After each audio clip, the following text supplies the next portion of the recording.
Hello les no-codeurs, aujourd'hui on va parler de Shadow IT pour répondre à la question est-ce que le no-code va générer plus de Shadow IT?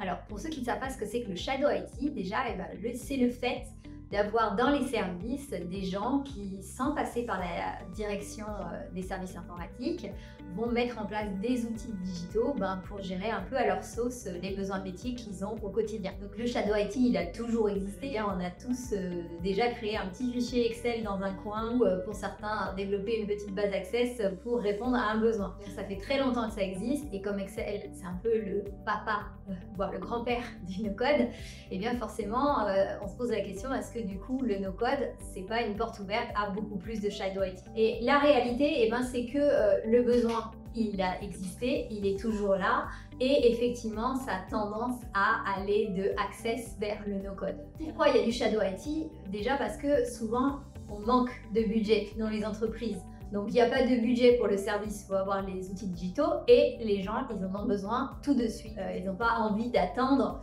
qu'on leur mette en place un outil 6 mois, 1 an après. Donc ça crée du Shadow IT et c'est vrai qu'avec le no-code, ils peuvent obtenir la même chose très rapidement et sans budget. Mais ça va aussi créer un nouveau mode de coopération avec la DSI. Parce que ce qu'il faut voir, c'est que les services informatiques des entreprises, ils ont toujours dialogué avec les métiers pour mettre en place les projets.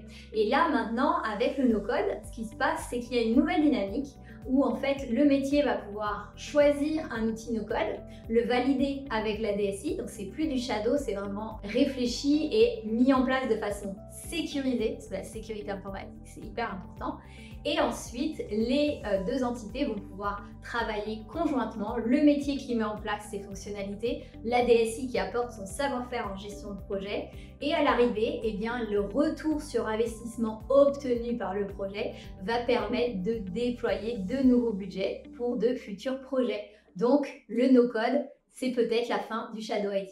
À très bientôt!